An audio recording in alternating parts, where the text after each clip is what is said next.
ಕೈಗೊಳ್ತಾರೆ.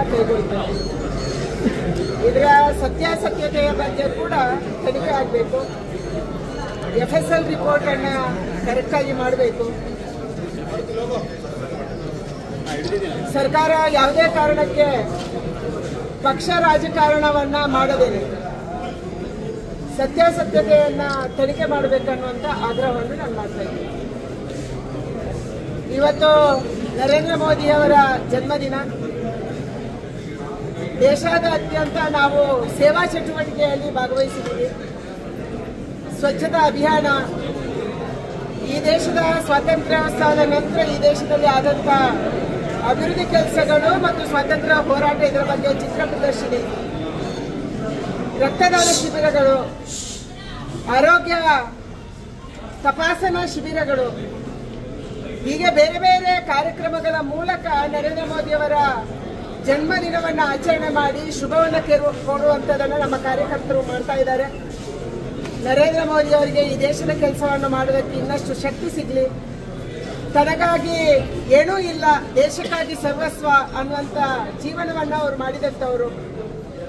ನಾಳೆ ಅವರು ಬಿಟ್ಟು ಹೋಗುವ ಸಂದರ್ಭದಲ್ಲಿ ಕೂಡ ಅವರಿಗಾಗಿ ಏನೂ ಇಲ್ಲ, ಎಲ್ಲವನ್ನ ತನ್ನ ಜೀವನವನ್ನ ಪೂರ್ತಿ, ತಮ್ಮ ಸಮಯವನ್ನ, ತಮ್ಮ ಯೌವನವನ್ನ, ತಮ್ಮ ಶಕ್ತಿಯನ್ನ, ತಮ್ಮ ಬುದ್ಧಿಯನ್ನ ಎಲ್ಲವನ್ನು ಕೂಡ ದೇಶಕ್ಕಾಗಿ ಕೊಟ್ಟು ಈ ದೇಶದ ಸೇವೆಯನ್ನು ಮಾಡುವಂತ, ಭಾರತಕ್ಕೆ ವಿದೇಶದಲ್ಲಿ ಕೂಡ ಗೌರವ ಸಿಗುವ ರೀತಿಯಲ್ಲಿ ಮಾಡಿದಂತ ಒಬ್ಬ ಮೇರು ವ್ಯಕ್ತಿತ್ವದ ನಾಯಕ, ಕೇವಲ ನಮ್ಮ ನಾಯಕ ಅಲ್ಲ, ವಿಶ್ವ ನಾಯಕನಾಗಿ ಇವತ್ತು ಬೆಳೀತಾ ಇರುವಂತ ನರೇಂದ್ರ ಮೋದಿ ಅವರಿಗೆ ಭಗವಂತ ಆಯುರಾರೋಗ್ಯವನ್ನ, ಶಕ್ತಿಯನ್ನ ಕೊಡಲಿ ಅನ್ನುವಂತ ಪ್ರಾರ್ಥನೆಯನ್ನ ನಾವು ಮಾಡಲಿಕ್ಕೆ ನಾವೆಲ್ಲರೂ ಇಲ್ಲಿ ಸೇರಿದ್ದೀವಿ.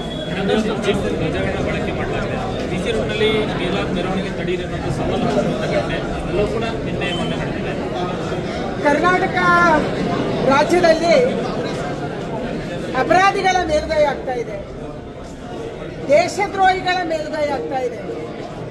ಯಾವಾಗ ವಿಧಾನಸೌಧದಲ್ಲೇ ಪಾಕಿಸ್ತಾನ ಜಿಂದಾಬಾದ್ ಅಂತವರಿಗೆ ಶಿಕ್ಷೆ ಆಗಿಲ್ವೋ,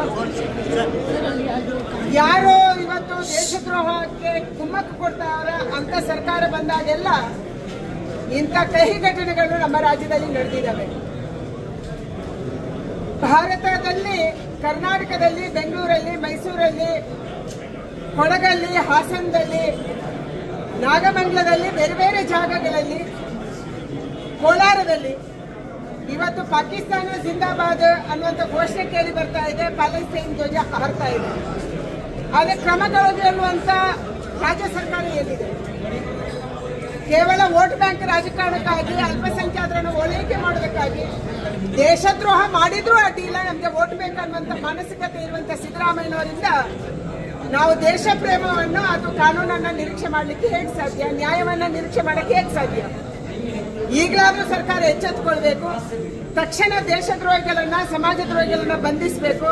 ಇವತ್ತು ಯಾವ popular front of India PFI ಇತ್ತು, ಅದು SDPI ಹೆಸರಲ್ಲಿ ಕಾರ್ಯಾಚರಣೆ ಮಾಡ್ತಾ ಇದೆ. ಆ ಎಲ್ಲ ನಾಯಕರು ಕೂಡ SDPI ಜಾಯಿನ್ ಆಗಿದ್ದಾರೆ.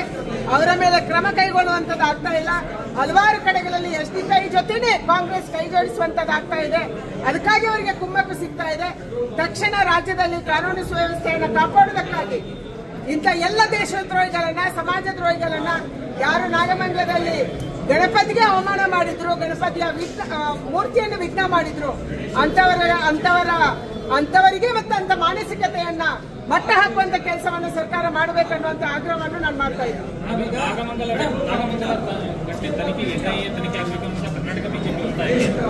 ನಾನು ಬಹಳ ಮೊದಲೇ ಒತ್ತಾಯ ಮಾಡಿದ್ದೀನಿ. ನಾಗಮಂಗಲ ಘಟನೆಯಲ್ಲಿ ಕೇರಳದ ಕೈವಾಡ ಇದೆ. ಅದಕ್ಕಾಗಿ NIA ತನಿಖೆ ಆಗಬೇಕು ಅನ್ನುವಂಥದ್ದನ್ನ ನಾನು ದೇವಣ್ಣೆ ಹೇಳಿದ್ದೆ. ತಕ್ಷಣ ಇವತ್ತು NIA ತನಿಖೆಗೆ ಕೊಡಬೇಕು. NIA ತನಿಖೆ ಮೂಲಕ ಮಾತ್ರ ಯಾರು ಕೇರಳದಿಂದ ಬಂದಿದ್ರು, ಯಾರು ಮಾಸ್ಕ್ ಹಾಕೊಂಡು ಬಂದಿದ್ರು, ಯಾರು ಮಾಸ್ಕ್ ಅನ್ನ ಖರೀದಿ ಮಾಡಿದ್ರು, ಯಾರು ಕಲ್ಲು ಎಸ್ತಿದ್ರು, ಯಾರು ಪೆಟ್ರೋಲ್ ಬಾಂಬ್ ಎಸ್ತಿದ್ರು ಅನ್ನುವಂಥದ್ದನ್ನ ತನಿಖೆ ಮಾಡಕ್ಕೆ ಸಾಧ್ಯ. ಕರ್ನಾಟಕ ಪೊಲೀಸರಿಗೆ ಇವತ್ತು ಸತ್ವ ಇಲ್ಲ. ಯಾಕಂದ್ರೆ ಅವರ ಕೈಯನ್ನ ಕಟ್ಟಿ ಹಾಕಿದೆ ನಮ್ಮ ರಾಜ್ಯ ಸರ್ಕಾರ. ಕರ್ನಾಟಕದ ಪೊಲೀಸರು ಕೇವಲ ಕರ್ನಾಟಕ ರಾಜ್ಯ ಸರ್ಕಾರ ಹೇಳಿದಂತೆ ಮಾತ್ರ ಮಾಡಕ್ಕೆ ಸಾಧ್ಯ. ಯಾಕಂದ್ರೆ ಮುಖ್ಯಮಂತ್ರಿಗಳು ಮತ್ತು ಪರಮೇಶ್ವರ್ ಅವರು ಇದೊಂದು ಚಿಕ್ಕ ಘಟನೆ ಅಂತ ಹೇಳಿದ್ದಾರೆ. ಅವರಿಂದ ನಾವು ನ್ಯಾಯ ನಿರೀಕ್ಷೆಗೆ ಸಾಧ್ಯ ಇಲ್ಲ. ಅದಕ್ಕಾಗಿ NIA ತನಿಖೆ ಆದಾಗ ಮಾತ್ರ ಯಾರು ಕೇರಳದಿಂದ ಬಂದಿದ್ದಾರೆ, ಯಾರು ಈ ಘಟನೆಗೆ ಕುಮ್ಮಕ್ಕು ಕೊಟ್ಟಿದ್ದಾರೆ ಮತ್ತು ಅಂಗಡಿಗಳನ್ನು ಸುಟ್ಟಿದ್ದಾರೆ ಅನ್ನುವಂತ ಸತ್ಯ ಹೊರಬರಕ್ಕೆ ಸಾಧ್ಯ ಇದೆ.